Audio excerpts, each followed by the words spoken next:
Hi, it's Tammy from Shrinking Violet DS, and today is Thursday, August 29. I am going to do my usual weekly check-in with you today, but I'm also going to do the tag from Joni at SmilingsShrinkin for Victories, Vices, and Vulnerabilities. First, my stats. I began my pre-op diet on February 19th of 2017 at 260 pounds. I had traditional duodenal switch surgery at Mexicali Bariatric Clinic in Mexicali, Mexico on March 9 of 2017 at 248 pounds. I had full body plastics on January 22nd of 2019 with Dr. Francisco Salceda in Monterrey, Mexico. And today I weigh 125 pounds. So I am maintaining as I should. I would like to get back down to 124, but that's just personal preference. I put on my jeans today and they are freshly washed, and so, you know, they're a little bit tighter, and I was like, ooh, I can kind of feel that pound, I think. Anyway, to the tag. So the tag was from Joni, SmilingsShrinkin, Victories, Vices, and Vulnerabilities. And she asked for 3 of each. I don't know if I have 3 of each, but I'm just going to go ahead and kind of talk. So I already watched 2 responses to this tag. One was from Hasta Cielo y Más, Kristen, who it was so great to see her. It's been ages, way too long since we had an update from Kristen. So I was really glad to see that. And then the other one was from Dory at Dory's BSG Journey. And she is fantastic about being really consistent with her updates. And it was good to see her too. Anyway, so victories. My victory, I think, well, one of them is that I do seem to maintain. And I'm glad, because I was really worried about that. And for those of you who watch my videos weekly, you'll know that I have been as low as 118 after my plastics. I was so sick and I just couldn't eat enough, and I was in compression garments and I was miserable and I looked terrible. I absolutely looked awful. So I would never want to stay at 118. And then I stayed around 120 for a while, which I loved the way I looked in my clothes at 120. That was really good. My body looked fantastic clothed. However, I thought that my face was still a little drawn, and you know, it's just saggy. So it is. I'm 48 years old and I've lost 142 pounds at one point, but 135 pounds. And so it's going to be saggy. It's just the way it is until I get it fixed, which I will do. This will go away. But right now it's saggy. So at 120, I thought my body looked fantastic in clothes. I thought my face still looked a little bit drawn, and I didn't think my body looked great out of clothes.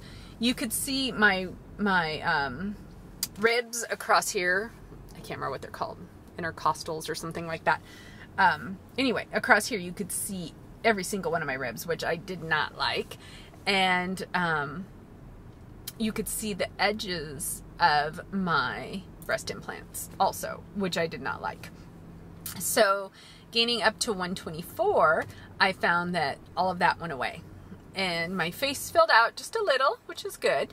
And no more ribs. I still have my collarbones, but I don't have ribs, individual ribs. You can kind of, you know, I think you can see a little bit here, but just in general, I don't have individual ribs there. And you can no longer, I'm not going to show you that, but you can no longer see the edge of my implants, which makes my breasts look a lot more natural. They look really natural actually right now. You wouldn't necessarily know that I had implants if I didn't have the luxury of not wearing a bra, which I can do now, which means I get to wear little strappy things, and it's fabulous and I love it. But other than that, you really wouldn't know if you were looking at me without clothes on. It looks really natural. So yeah, I like that. I am, as I said earlier in the video, 125 now, and I do think that I would like to get that 1 pound off. I have been as high as 130, I think, maybe 132. And that was when I upped my, I didn't up my calcium. I changed my calcium back to those chews, the Bariatric Advantage calcium chews. And I just cannot take those things. They bind me up like nobody's business. And despite the fact that I upped my Docosate stool softener, I still couldn't take them. And so that's when I was at my highest weight. So not fat,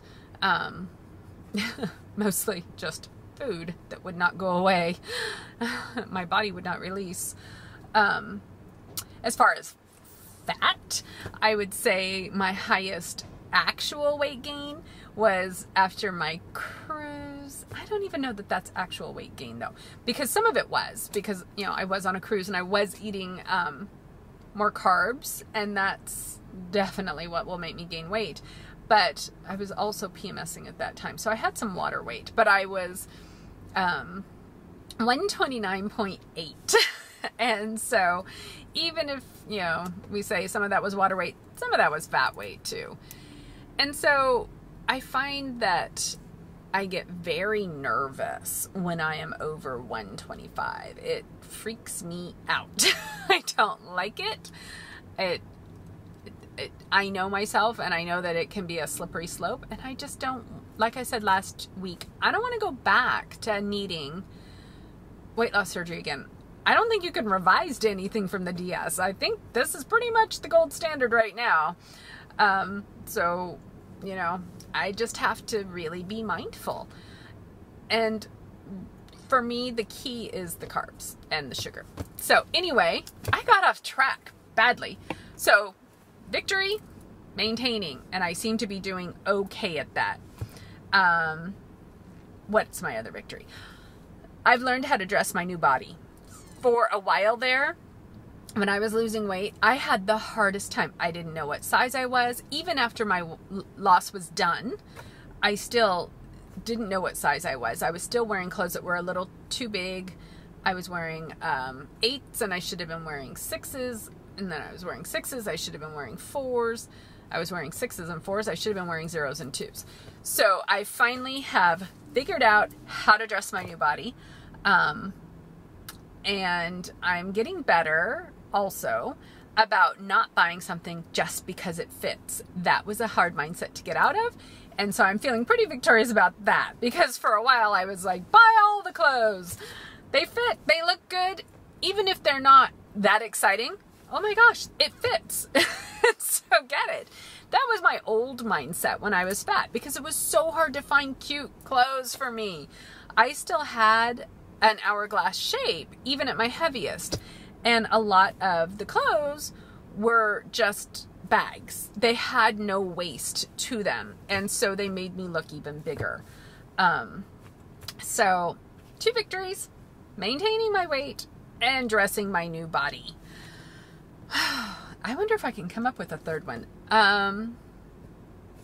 You know, I would say my third victory is something that other people have given to me. And that is people in this community reaching out to me and saying, wow, you've done a great job. You look good. You seem to have done it right. And can you help me do it? And I found, in listening to the others, I think Joni and Dory both said that same thing. That feels really good to know that we're not talking into the void when we do these videos, because it very often can seem that way. Or it seems like you're talking to the same 5 people. Love, love, love those 5 people, or however many it is, that are so faithful at watching and commenting on videos. But sometimes it feels like, you know, you must be boring the heck out of them, because they're hearing the same things from you over and over again, and you wonder if anybody else is really out there. Although you get subscribers and stuff, if they don't interact, you really don't know that you're making a difference. So when people reach out and interact with me, that's really nice. It's nice to hear. I love hearing that I can make a positive impact on somebody else's weight loss process, and that maybe some of the stumbles that I've made and the discoveries that I've made can help someone else. And I worked really hard at what I at what I accomplished. You know, even with weight loss surgery, as we all know, it's not easy. It is a grind. It is a physical grind. It is a mental grind. And it's a social grind, because for many of us, me included, food was a social activity. Eating was a social activity. Cooking was a social activity. Making food for other people. Watching food TV. I talked about that last week. You know, it's just, it's a lifestyle in addition to being a staff of life. So to be able to overcome all of that, still be able to enjoy food, still be able to enjoy cooking, which I did not enjoy at all for the first, I would say, 9 months after surgery. I hated it. It was just awful. I couldn't eat anything, so I couldn't taste stuff as I was cooking. Yeah, I was measuring everything that went into my mouth, so I was not willing to taste anything that I couldn't measure, because that's what got me in trouble in the first place. So to kind of be at the point where I can enjoy food again, I think that is a fourth victory. All right, vices. Ooh. As hard as it was to come up with 3 or 4 victories, it will be just as hard to winnow down my vices to 3, because I have so many. I break pretty much every DS rule now, and not in just a profligate, I don't care kind of way, but in a, I've tested this out to see if it makes a difference for me or not. Some do, some don't. And I think that so little is really known about weight loss surgery, even by the surgeons. The surgeons are great at the surgical part. That's their job. But nobody, I shouldn't say nobody that I know of is really good at the aftercare. And I know some of you probably are going to say, oh, Dr. Duck, or whatever his name is, the Vietnamese. He used to be a surgeon. Now he's just a motivational speaker, I think. Dr. Tran? Dr. Vong. Dr. Duc Vong. His whole thing was he called himself the follow-up surgeon, which I think is fabulous. Because people really need, weight loss surgery people really need that follow-up, because they give us blanket rules. And I don't think anybody's really tested these rules out. I think they just said, you know, this sounds like it's going to be could be a problem. I don't necessarily think anybody had a problem with some of them. For instance, drinking out of a straw.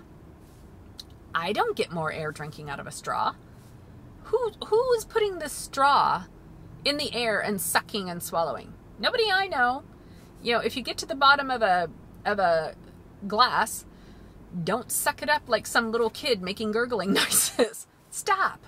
I mean, it's just, straws are not rocket science. I think you can use a straw. I definitely use a straw. And I'm not advocating for anybody to do any of these. I'm just telling you what I do. And that's why it's in the vice section, because most of these would be considered vices for a weight loss surgery patient. I don't think they're my vices, but they are weight loss surgery vices. Weight loss surgery, conventional wisdom vices. So straws, I use straws. Carbonated drinks. I drink carbonated drinks all the time. I drank carbonated drinks before surgery. I like the carbonation, and I did it after surgery. I did wait until about, I think, 6 months after surgery, and I didn't just start guzzling down carbonation. You know, I tested it out to see how it was and if I could do it and all of that, and I could. So I drink sparkling water, and I drink champagne, and that's the other one. I drink alcohol. I don't get sloppy drunk. I don't drink huge amounts. I do drink almost every evening, but what I drink is a glass of champagne, a flute. So a champagne flute, if filled properly, holds about 4 to 6 ounces. Mine hold 4 if you fill it properly. So just up to where it starts to flare, not all the way. So but even for me, what I do first, before I do that, before I pour it into that point, is I fill the whole glass up with ice. And then I pour it into that point. So I was curious how much I was getting out of my glass of champagne in the evening. So I did that, and then I took the ice out, and then I measured I weighed the champagne, 2 ounces. So I'm getting 2 ounces of champagne in an evening. I don't think that's a bad thing for me. But conventional weight loss surgery wisdom says no alcohol. And I understand that, but I'm not doing that. Chewing gum. I chew gum. Drinking while you eat. I certainly couldn't do that in the beginning. Oh my gosh. I was definitely one of those that had to wait the full 30 minutes before eating without a drink. And I had to wait the full 30 minutes after eating without a drink, or I was going to be throwing up. And I was going to hurt. It hurt. But that's no longer the case now. And so I do drink with meals. I don't drink like I used to with meals. And when I say drink, I don't mean liquor. I mean, I can drink liquor or wine or whatever with a meal, but I'm referring to water or something like that. And I used to drink just glass after glass after glass after glass, probably also because I was diabetic at the time, and I'm not now. But now 1 glass of water will hold me the whole meal, and I drink maybe a quarter of the glass, maybe half. It's very rare that I drink the whole glass of water. I've got to be eating something that is really, really salty. So I do that. So I definitely have my vices in that manner. What else? I wouldn't say that my vitamins are a vice, but I have been known to forget my evening vitamins and then be too lazy to get up and take them. So that is not great. It's not something that I do all the time. I wouldn't even say I do it regularly or semi-regularly, but it's not good. I believe in taking my vitamins. I think it's so important to take my vitamins, and I'm really good at it, except for every so often I'm just tired and I'm lazy, and I give in to the laziness. So that's definitely a vice. And what else? Sometimes I eat too much in a sitting. So if I eat slowly, I can eat a lot more than if I eat quickly. And I'm usually pretty good about it, but sometimes I am not. And I will find that all of a sudden I'm feeling a little bit sick and queasy and pain, like a pain in my stomach. And it's because I've eaten too much, too fast. And that's not a good thing either. And I irritate myself when I do it because I know better. I am 2.5 years out. I absolutely know better. And yet I do it anyway.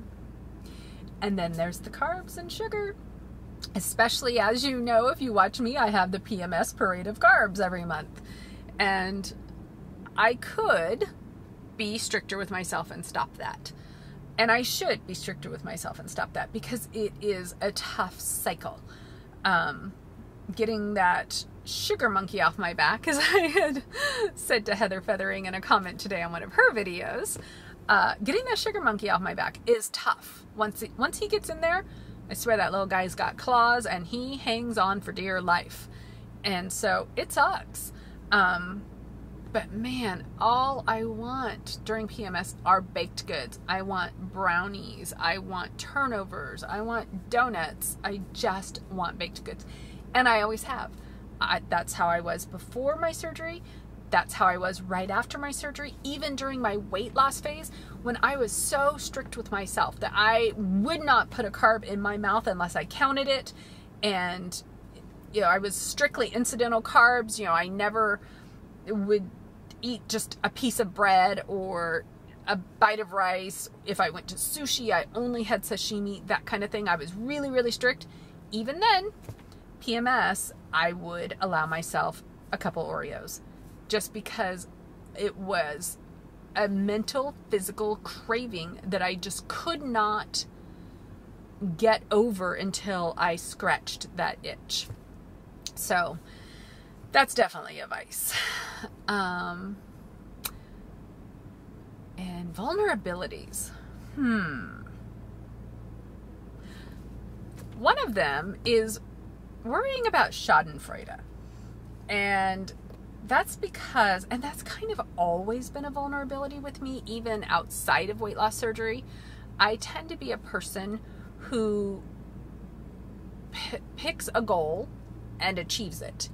And it may not be immediate. You know, I am willing to work at something for quite some time, sometimes years, to get there. But I will get there. If I am determined, it will happen. And it can be things that other people think will never happen. You know, that it's impossible, or it's just too big of a goal, or whatever. And I will do it. And I do it in a way where some of you may have heard this analogy before, like a swan. And that means that on top of the water, they look all serene and they're just kind of floating along and all pretty and, you know, doing their thing as though nothing's going on. But underneath the water, they are paddling like crazy to get where they're going or stay in one place even. And that's how I am. I tend to not like to share how hard I work at something with people. I like things to seem facile, easy. And I don't know why that is. But I think part of it is because if people know how hard you're working at something, it does become a point of vulnerability. And so it becomes a place where they can get that, you know, kind of stick you in the ribs about it. Or they can sabotage you, maybe even subconsciously sabotage you. Most people are not overtly cruel or unkind, less than cruel, but unkind, or jealous. Sometimes it's a subconscious thing. And if they don't know where your vulnerabilities lie, they can't subconsciously exploit them.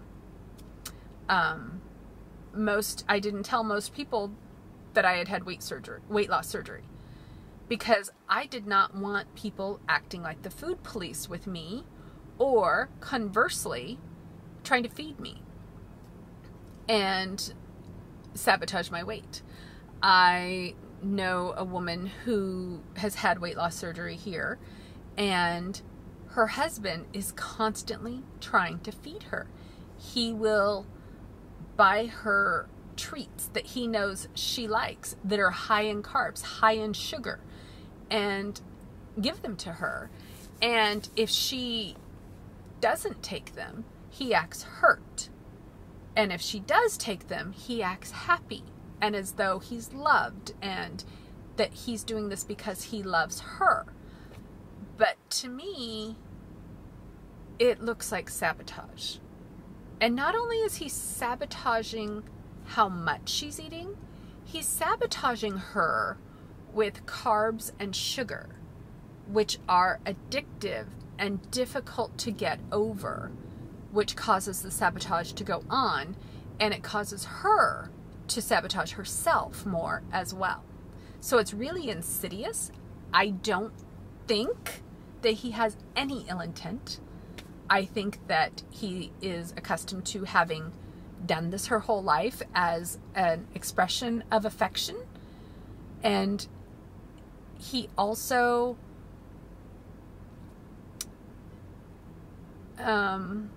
may feel a little left behind or left out of her weight loss process, because she's very focused on that now, and it doesn't include him.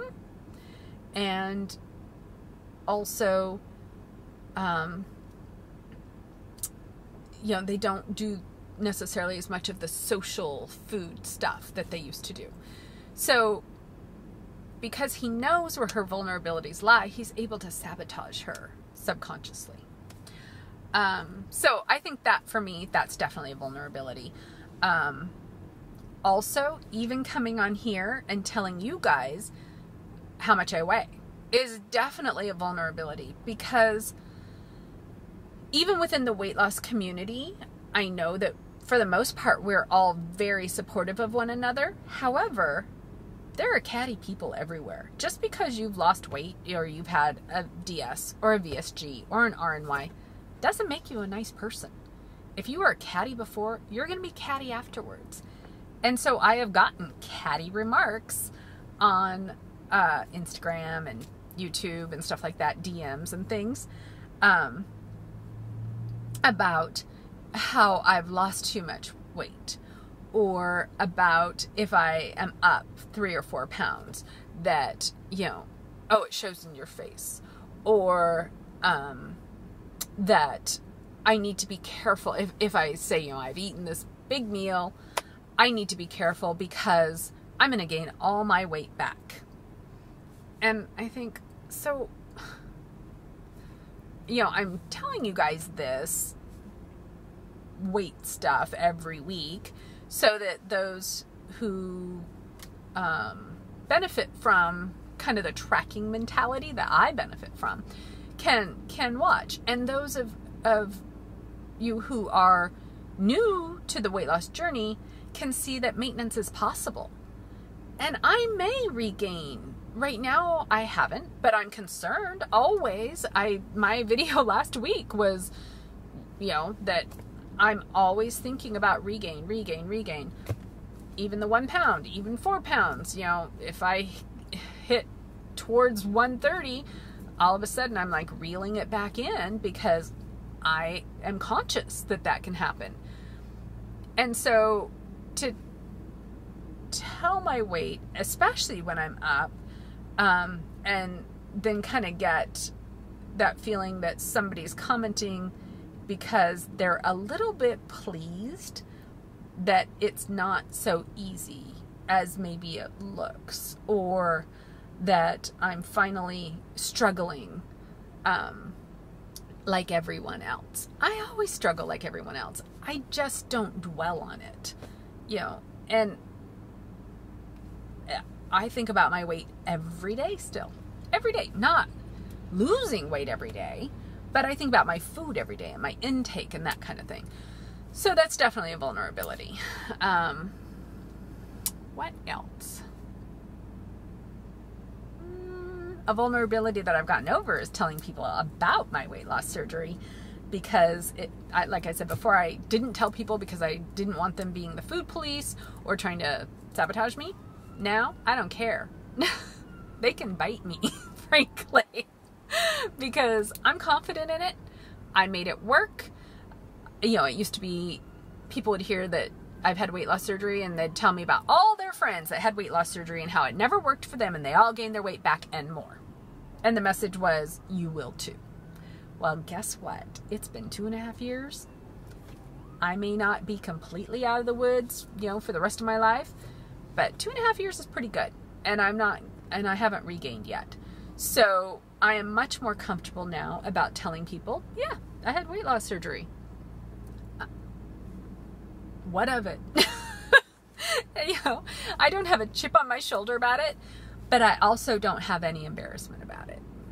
So that is my answer to Joni's tag.